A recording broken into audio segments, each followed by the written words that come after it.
Título da lição número 5, o avivamento na vida da igreja. Abordaremos os seguintes pontos da lição número 5. Primeiro ponto, o batismo no Espírito Santo e o público-alvo. Segundo ponto, o dinamismo da igreja apostólica. Terceiro ponto, um ministério ungido para os dias atuais. Leitura bíblica em classe encontra-se em Atos capítulo 2, do verso 1 ao verso de número 13. Faça a leitura de todo o capítulo, se possível usando outras traduções.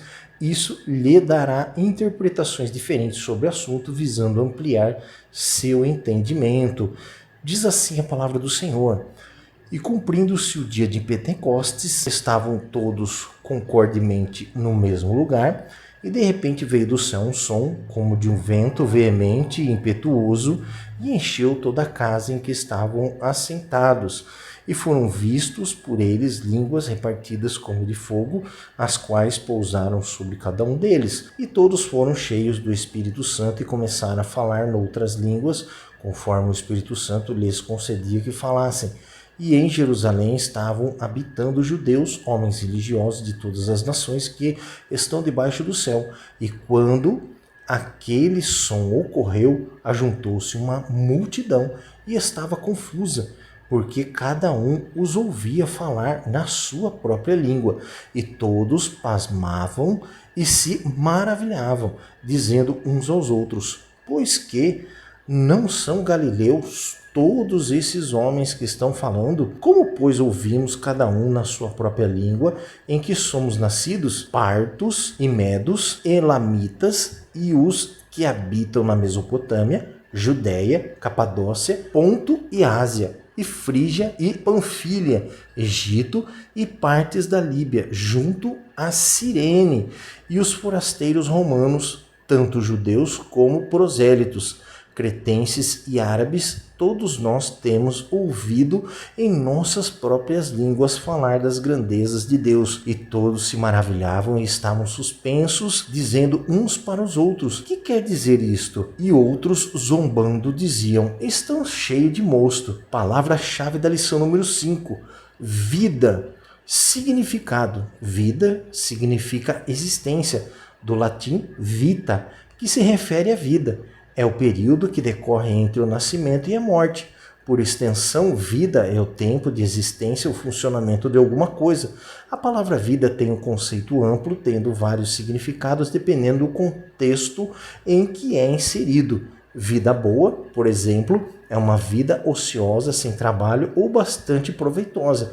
Vida social são os relacionamentos entre os seres humanos. Vida orgânica é o conjunto das funções vitais. Vida de cão é uma vida penosa, dura ou trabalhosa. Vida pública é o exercício dos cargos ou funções ligadas aos interesses do Estado.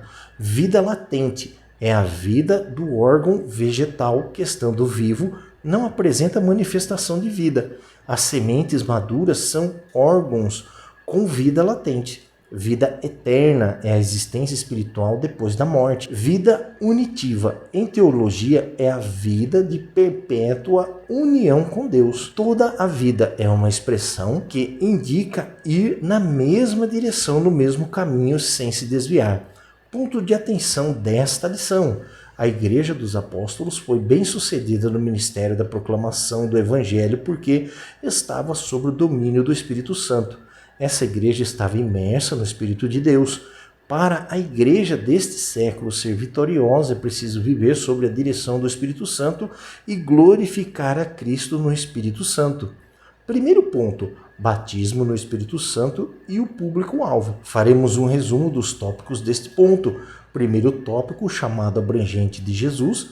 Segundo tópico, a promessa é para todos os salvos. E o terceiro tópico, o engano dos cessacionistas. A presente lição nos revela 3 condições para recebermos o batismo no Espírito Santo. Primeira condição, salvação. Sem salvação não existe batismo. Para se obter salvação é preciso ouvir o Evangelho, crer no Evangelho e se entregar nos braços do Senhor, motivado por uma rendição. Segunda condição, obedecer a Deus. pois nosso arrependimento e fé devem gerar frutos dignos de obediência a Deus. E terceira condição, santificação, pois sem santificação ninguém verá a Deus.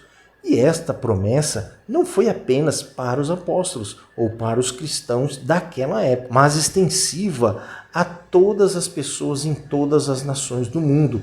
A palavra nos diz, porque a promessa vos diz respeito a vós, a vossos filhos e a todos os que estão longe, a tantos quantos Deus nosso Senhor chamar. Atos capítulo 2, versículo 39. A salvação e o batismo no Espírito Santo é para todos os salvos em todas as épocas, culturas e geografias. Essa corrente da teologia reformada de algumas igrejas históricas, com o cessacionismo, afirmam que os dons espirituais cessaram na vida da igreja na época dos apóstolos ou com a morte deles, sendo o principal argumento entre os dons o de falar outras línguas ou línguas estranhas, como chamamos, que dentro do movimento pentecostal trata-se da confirmação do batismo no Espírito Santo, sendo uma experiência distinta da salvação. Para os cessacionistas, este dom não existe mais, mas essa realidade espiritual perpassa todas as épocas, culturas e geografias em que haja um salvo em Cristo Jesus. Sugerimos fazer a leitura dos versos de Marcos capítulo 1, versículo 15, 1 João capítulo 5, do verso 2 a 4 e Hebreus capítulo 12, versículo 14. Segundo ponto, o dinamismo da Igreja Apostólica. Faremos um resumo dos tópicos deste ponto. O primeiro tópico, a Igreja nasce avivada, e o segundo tópico, a Igreja depois do Pentecoste. Do ponto de vista histórico, a Igreja passou a existir no dia de Pentecostes, destacado na leitura bíblica. Foi quando aconteceu o ajuntamento dos discípulos e outras pessoas convertidas ao Evangelho de Jesus, formando um só corpo, perseverando em oração, e o Espírito Santo coordenando tudo para que se cumprisse a promessa do nascimento da igreja. Uma lembrança da consagração de Moisés e do povo no tabernáculo consagrado ao Senhor com a descida da glória divina naquele lugar. Foi no Pentecostes que se deu início ao maior avivamento da história. Os sinais do poder de Deus nos Atos dos Apóstolos e na Igreja Apostólica podem ser resumidos assim: em conversões, em batismos, autoridade na palavra, viver na unção, poder do Espírito Santo, perseverança na doutrina, perseverança na comunhão, perseverança na oração, operação de sinais e maravilhas e assistência social. O avivamento espiritual da Igreja Apostólica revela o profundo compromisso com estes que são os pilares da Igreja. Sugerimos que você faça a leitura dos seguintes versos: Êxodo capítulo 40, verso 34 e 35 e Atos capítulo 2. Terceiro ponto, o ministério ungido para os dias atuais. Faremos um resumo também dos tópicos seguintes. Primeiro tópico, na unção do Espírito Santo. Segundo tópico, autenticado por Deus. E terceiro tópico, glorifica a Cristo. A pregação cristã da atualidade não deve ser acompanhada de misticismo, exibicionismo, narcisismo, emocionalismo e materialismo. Pois que diferença teremos das trevas se nossos púlpitos estiverem maculados? A verdadeira pregação da igreja deve ser acompanhada de poder, sinais e maravilhas, manifestos por meio de salvação de vidas para Jesus, expulsão de demônios, imposição de mãos sobre os enfermos para serem curados, conforme Jesus declarou que aconteceria. O avivamento e a unção do Espírito Santo é indispensável à missão da igreja atual. O ministério ungido não se desenvolve apenas por intermédio de teorias. Precisa haver prática através da experiência com Deus. A teoria é importante para o conhecimento, mas ter experiências com Deus faz o obreiro ser aprovado para o trabalho. Portanto, o modelo da pregação do Novo Testamento era uma mensagem confirmada pelos sinais e prodígios operados entre o povo de Deus, que deve ser seguido pelos cristãos da atualidade. O ministério ungido pelo Espírito Santo glorifica Cristo e não ao homem. A igreja não é do pastor. O corpo de membros não é do pastor. Seu ministério não é seu. Tudo é do Senhor. Foi o Senhor quem instituiu a igreja. Escolheu o pastor para ser mordomo de sua obra. Fazei tudo para ele, pois a glória é para ele. Grandes ministérios foram destruídos, pois não viviam mais na unção do Espírito Santo.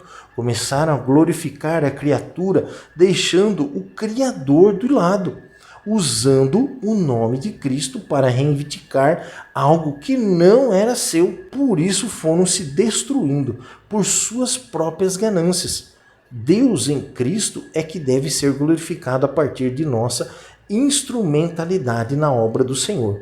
Sugerimos que você faça a leitura dos seguintes versos: Marcos, capítulo 16, versículo 18, Marcos 16, 20, João, capítulo 16, verso 13 e 14 e 1 Coríntios, capítulo 10, verso 31. Conclusão: a Igreja Apostólica nasceu sobre o avivamento do Pentecostes, debaixo do glorioso batismo no Espírito Santo.